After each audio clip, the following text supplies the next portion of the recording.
Wyoming Territory, summer of 1879, the wind scraped hot dust across the sun-cracked trail, and when Beatrice Galloway dropped to her knees beside the busted axle of the wagon, the sky stretched wide and merciless above her.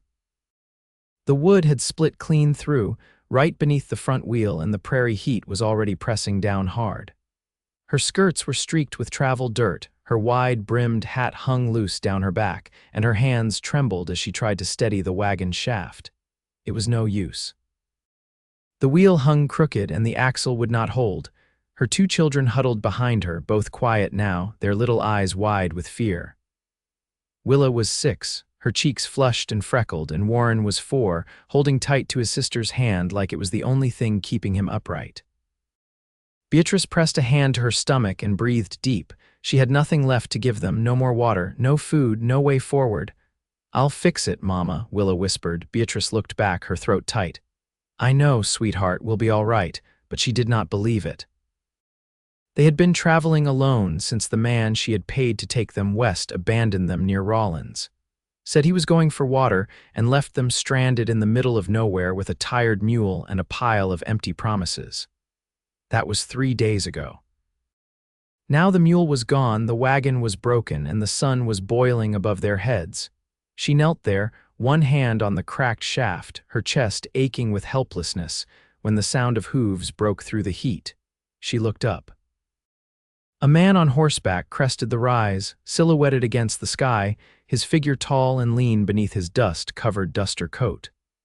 He reined in slowly as he spotted the broken wagon, and after a moment, nudged his horse forward at a steady pace.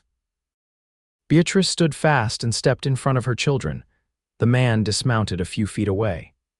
He looked young, mid-20s, maybe, with thick brown hair pushed back beneath his hat and sunburned skin that said he had lived long on the trail. His gaze swept over the broken axle, the empty water barrel, the frightened children, and finally landed on her. "You all right, ma'am?" he asked. His voice was low, even, steady. Beatrice shook her head.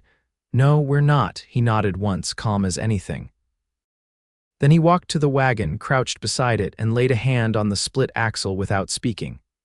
"It's done for," he said after a moment. "Even if we had the wood, you'd need tools, and another mule." "I know," she said. Her voice was quiet now, hollow. He stood and turned to her fully. "Name's Oran Abbott. I'm headed west, toward Lander. You looked like you could use a hand." Beatrice hesitated. The man was a stranger, but her babies were watching her and she had no other choice. "I'm Beatrice Galloway," she said. "These are my children." "Willa and Warren." Oran glanced down and offered a small nod to the children. "Hello there." Willa stepped half behind her mother. Warren clung tighter. "I can take you as far as Lander," Oran said. "Nothing else for miles." "You will not make it out here alone." Beatrice looked around at the dry earth, the broken wagon, the blank horizon. She already knew he was right. "And the children?" she asked. "I got a strong horse and a good pace. They can ride with me." "You too?" He paused, then added, "I will walk if I have to." She stared at him. He began untying his bedroll from the back of his saddle. "I have water, food too, enough to get us through if we move early and rest at midday." "You would do that?" Oran looked at her, his brown eyes steady. "I am not leaving you here." The words hit hard. Her throat tightened again, but she swallowed it down and nodded. "All right," she said. "We will go with you." Beatrice helped the children up onto the horse. Oran lifted Willa and Warren with care, his hands strong but gentle. Then he turned to her. "Your turn," he said. She hesitated, her cheeks warm. "I can walk." "You will not make it 5 miles walking in this heat," he said. "I will not let you fall behind." Something in the way he said it quiet but firm made her move. She took his offered hand and let him help her up behind her children. He tied the last of his things to the saddle and started on foot, leading the horse with one hand. Dust rose around his boots and the sun beat down, but he never looked back. He just kept walking, steady, as if this was always the plan. That first day they only made 8 miles before the heat became too much. Oran found a patch of low cottonwoods by a shallow stream. He gathered dry grass, built a small fire, and offered them hardtack and jerky. Beatrice sat close to the children, her skirts gathered around her legs, her back against a tree. She watched him as he moved. He never asked questions, never pushed, just made sure they were fed, watered, and safe. That night, as the stars came out and the children slept in her lap, Beatrice looked across the fire at him. "You did not have to stop," she said. Oran glanced up from where he was sharpening his knife. "Maybe not. Why did you?" He met her eyes, and for the first time she saw something behind the calm, something tired, something kind. "Because someone should have," he said. Beatrice looked down, her hand resting on Warren's hair. The fire crackled between them. She had never met a man like him. The next morning, he rose before the sun and saddled the horse. He offered her the saddle this time, and she sat with the children nestled between her and the horn, arms wrapped around them. Oran walked ahead again, his coat swinging behind his legs, his stride sure and steady. 3 days passed like that. They rose early, rode until the sun climbed high, then rested in shade until the worst heat passed. Oran hunted rabbits, found streams, and never once complained. Beatrice began to watch him more, the way he reached for Willa's hand when the girl stumbled, the way he carried Warren on his shoulders when the boy grew tired, the way his eyes softened when he looked at her, even if he never said much. On the 4th night, after the children had fallen asleep beneath the stars, she sat beside him at the fire. "You are good to them," she said quietly. "They are good kids," he replied. "You are good to me," she added softer. Oran met her eyes. "You deserve better than what the world gave you," Beatrice swallowed hard. "I do not know what we would have done if you had not come." He looked at her across the fire. "You do not have to know. I came." She felt her heart shift, just a little. That night she did not sleep far from him. By the 6th day, they were only a day from Lander. The land began to rise, greener now, with pines on the edges and cooler wind. Oran let her ride alone with the children, walking beside her, one hand resting lightly on the stirrup, and she felt it then how natural it had become, him beside her. How safe. That night after dinner, she waited until the children slept. Then she walked to where Oran sat cleaning his rifle, and without a word she sat beside him. He looked over once, then turned back to his work. "You never asked," she said. "Asked what?" "Where we were going." "What happened to us?" He paused, then set the rifle down. "I figured if you wanted to tell me, you would." Beatrice looked down at her hands. "We were headed to Oregon. My husband died 2 years ago. I had family in the valley. I thought I could start again." Oran said nothing, just waited.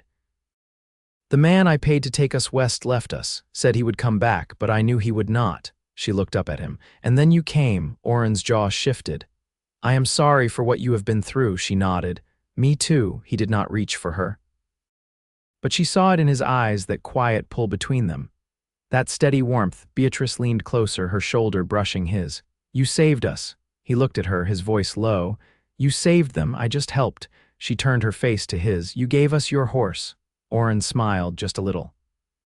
"You can keep it, if it means I get to stay with you." She stared at him, heart thudding. Then she leaned in and kissed him. And he kissed her back, slow and sure, like he had been waiting since the moment he saw her kneeling by that broken wagon.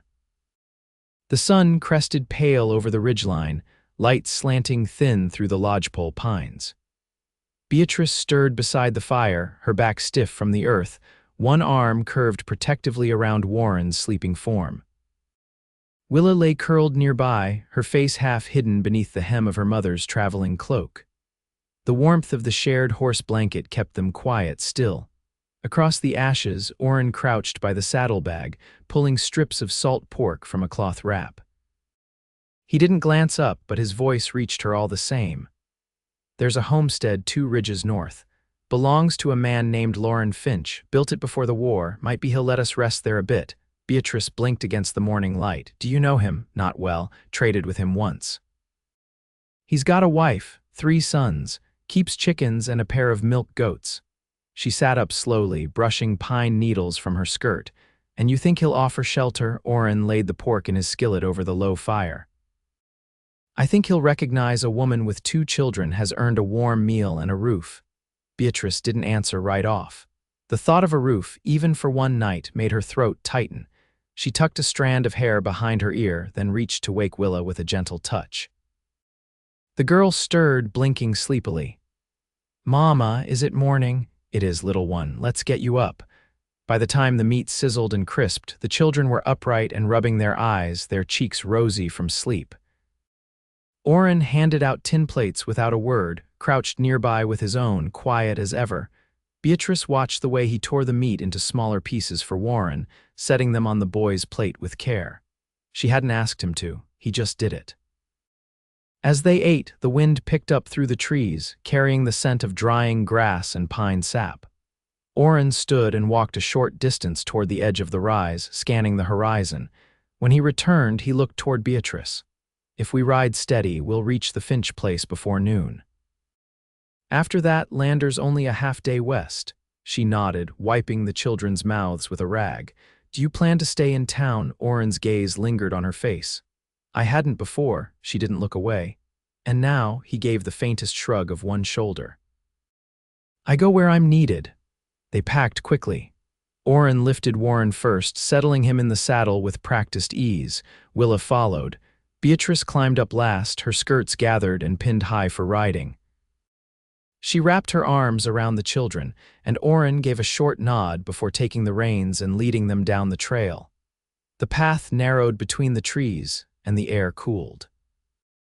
Beatrice let her eyes wander the landscape patches of yellow wildflowers beneath the pines, a hawk coasting wide above. The trail wound steadily upward, then leveled near a split-rail fence that marked the edge of a clearing. Beyond it sat a squat log house with smoke curling from the chimney, a garden in neat rows, and a boy chopping wood in the yard. Oran raised a hand in greeting. The boy paused, then shouted toward the house. A moment later, a man stepped out onto the porch, wiping his hands on his trousers. He was thick in the chest, with a beard going gray at the chin and a wary tilt to his head. Oran stopped just short of the gate. "Lauren," he called. "It's Oran Abbott, wondering if you've got space for a woman and her children." Wagon snapped 3 days east. "They need rest." Lauren stepped down from the porch, his eyes going to Beatrice and the children. After a long moment, he nodded once. "You can stable the horse out back. My wife will bring out bread and milk." By early afternoon, Willa was chasing chickens behind the house, and Warren sat in the dirt near the porch, stacking small stones in crooked towers. Beatrice stood at the well with a bucket in hand, watching the water rise. She hadn't drawn from a proper well in weeks, and the sound of it filled her chest with something close to relief. Oran leaned against the post beside her, arms crossed. "They're safe here," he said. She didn't look at him right away. "I know. I could head on to town." "Let you rest proper." Beatrice turned then, her hand tight on the bucket handle. "Do you want to?" He met her gaze. "I want to do what's best for you." She studied him, the sharp line of his jaw, the dust still clinging to his boots. "I don't want you to leave." Silence stretched between them, soft as the breeze stirring the willow leaves overhead. "I'm not much," he said finally. "Don't own land, don't have a name that carries weight." Beatrice lifted the bucket, set it on the edge of the well. "I had a name once, a house. A husband. It didn't keep me from being left behind." Oran's hand brushed hers. "Then maybe it's time we build something steadier, together." She didn't speak, but her fingers curled around his. Later, as dusk settled and the Finch family gathered inside, Beatrice and Oran sat alone on the porch steps, shoulder to shoulder, the children asleep behind them. The wind had shifted, cooler now, carrying the scent of turned earth and wood smoke. "Do you think Lander will take kindly to strangers?" she asked. "Depends on the strangers." She glanced sideways at him. "And what would they see when they looked at us?" A woman strong enough to cross half a territory for her children. A man who saw her and knew he'd follow her anywhere. She was quiet for a long while. When she spoke, her voice was low. "I don't want to be alone anymore." "You won't be," he said, and she believed him. They arrived in Lander 2 days later, the wagon long behind them, the past even further. The town was small, still drawing breath from the steady trickle of settlers and freighters, its buildings low and practical false fronts and plank porches, the scent of horses and coal smoke thick in the morning air. The sun hadn't fully broken when they rode in, but already men moved along the boardwalks, sleeves rolled and boots dusty. Oran guided the horse to the livery first. He spoke with the stableman, a thin, older fellow with a leather apron and slow drawl, then handed over the reins with a few words Beatrice didn't catch. She helped Willa and Warren down, her hands steady even as her heart beat high in her chest. The children clung close, eyes wide at the bustle around them. They walked the short stretch to the mercantile, where Oran opened the door and stepped aside to let them pass first. Inside, the room was dim and cool, lined with barrels, shelves stacked with sacks of flour, tins of coffee, bolts of calico. A bell above the door clattered gently behind them. A woman stood behind the counter, her gray hair pinned in a tight coil, her eyes sharp behind wire spectacles. She looked them over without judgment, then nodded once. Oran stepped forward. "We'll need supplies, enough for 2 weeks plus seed if you've got it. Tools too. Hammer, nails, spade." The woman tapped her pencil on the counter. "You starting something?" Oran glanced to Beatrice. "We are." That word settled in her chest like a stone dropped into water. They left the store with a small list of promised deliveries and a canvas sack of essentials. Oran led them toward the edge of town, where the land opened up again and the hills rolled soft and even toward the horizon. Willa skipped ahead, drawn by a patch of bluebells growing wild beneath a fence post. Warren clutched the hem of Beatrice's skirt, his thumb tucked in his mouth, eyes still wary. Oran walked beside her, his stride easy. "There's a man I knew back from my days with the freight lines," he said. "Hiram Trask. He's got more land than he can work. Last I heard, he was looking to lease a parcel, north of town, near the river." Beatrice kept her eyes on the children. "You think he'd take to the idea of a woman and—" Hiram's wife was a widow when he met her. "Raised 4 boys alone before that. He's not the kind to judge." They found Trask in the field behind his barn, sleeves rolled and hands thick with soil. He was younger than Beatrice expected, no more than 40, with a mole above his left brow and a limp in one leg. He listened while Oran spoke, nodding slowly, then rubbed the back of his neck. "There's a place," he said. "Half-mile west of the bend, old trapper's cabin, been empty since spring, needs work. Roof leaks from the northern edge, fence is half down, but the well's clean and the land's been cleared. If you can make it livable, it's yours to work." Beatrice stepped forward. "We'd pay what's fair." Trask shook his head. "Just keep the fences mended and plant something that'll hold soil." They shook hands on it. The cabin stood alone at the edge of a thin stand of cottonwoods, its roof sagging in one corner, the door hanging slightly askew. The grass grew high around the porch, and a rusted cooking pot lay tipped beneath the one unbroken window. Still, it had walls and a chimney and space enough to breathe. Willer ran to the steps, then turned back, eyes bright. "Can this be ours?" Beatrice looked to Oran. He was already walking toward the cabin, pulling off his coat. "It is now." They spent the next 2 days clearing brush, mending the door, and scrubbing soot from the hearth. Oran climbed the roof at dawn, hammer in hand, and patched the worst of the leaks with planks salvaged from a fallen shed. Beatrice swept out the dust, washed the windows, and drove nails into the walls to hang their few belongings. Willa and Warren collected stones from the creek and lined the path to the door. On the 3rd night, Beatrice stood at the threshold, arms folded as she watched Oran finish splitting the last of the kindling.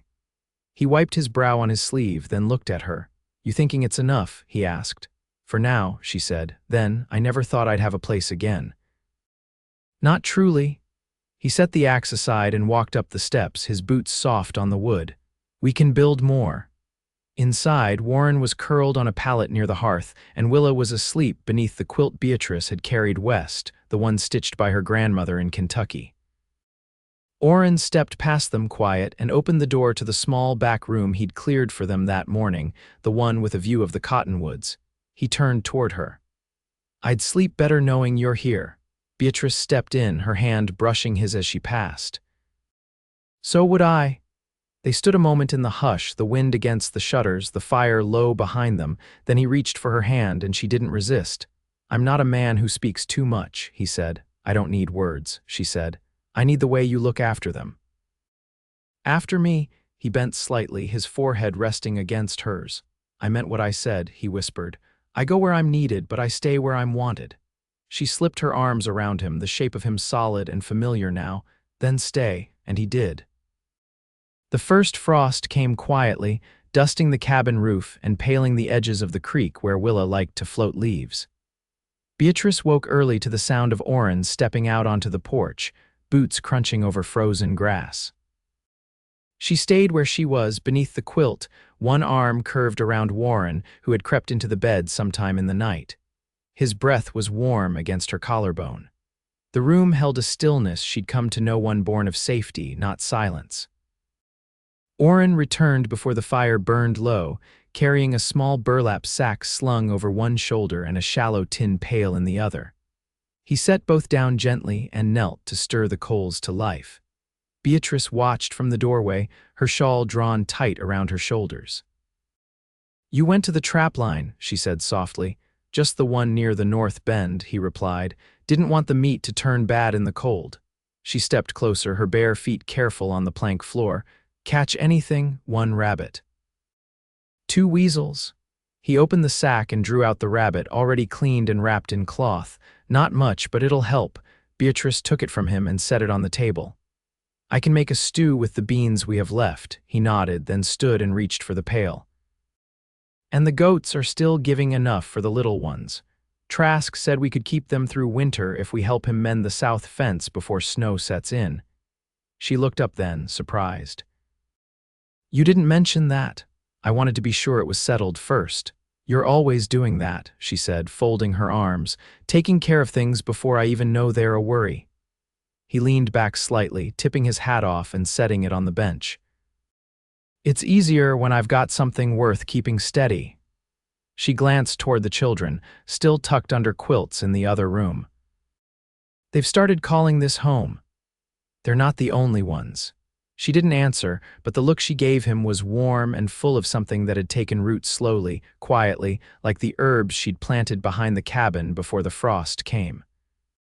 That afternoon, Beatrice walked the edge of the field where Oran had begun marking rows for spring planting. The soil was thin in places, but he'd cleared the stumps with care, and already the shape of their future was beginning to show.